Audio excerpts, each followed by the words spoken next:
तर नमस्कार मंडळी, मी ओमकार तुमचं स्वागत करते आणखीन एका नवीन व्हिडिओमध्ये।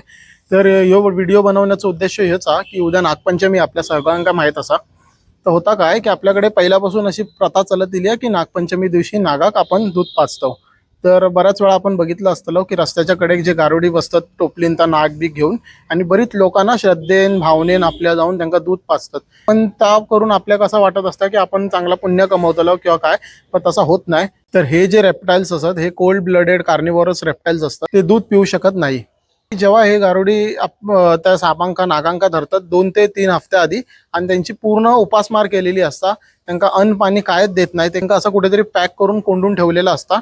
आणि ज्या दिवशी नागपंचमी दिवशी ते त्यांना थकलेले असतात, एकदम ते नाग एकदम त्यांच्या अंगात ताकद नसता, काही नसता, त्यामुळे ते इझिली त्यांना हँडल करतात। त्यांचे दात काढलेले असतात, त्यांची तोंडा शिवलेली असतात आणि जेव्हा त्यांना घेऊन येतात बाहेर, जेव्हा त्यांच्या समोर तुम्ही ज्या दूध ठेवतो आपण, तर त्यांना असं असतं की जसं आपण खूप दिवस उपाशी असो काय असो, आपल्या समोर जर कुठलाही पाणी दिला तर म्हणजे पितलो तसाच होता। ते उपासमार झालेली असतात, डिहायड्रेटेड असतात, त्यांच्या समोर आपण दूध ठेवला, आपण सरबत ठेवला, ज्यूस ठेवला, काही ठेवला तर ते पितले, ते पितात।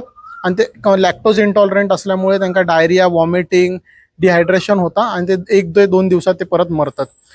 हे करण्यापेक्षा आपल्या गावांता आणि प्रथा असा तुमका माहितच, आपण मस्तपैकी एवढे एवढे नागोबा बनवतात मातीचे, त्यांना पुजतात आणि त्यांना आपण विसर्जन करतो।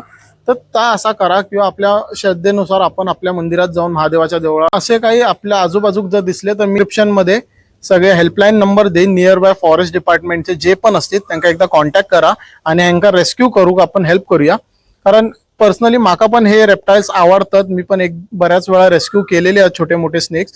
तर आपल्याला वाटतं की कुठल्या प्राण्याचो किंवा जीवाचो जीव जाताने आपण हेल्प करूया आपल्यातर्फे जेवढा होईल तेवढं। प्लीज जर आपल्या जवळपास कुठे नियर बाय असे कोण दिसले जे साप घेऊन येलेत किंवा काय, प्लीज त्यांना कॉन्टॅक्ट करा। बाकी माझ्या या व्हिडिओच्या माध्यमातून जर एका जरी सापाचा जीव वाचत असत ना, तर मला खूप आनंद होतो। असेच आपल्या आजूबाजूच्या वन्यजीवांची मदत करीत राहावया, जेवढा आपल्याला जमत तेवढा करूया। बाकी देवाक काळजी।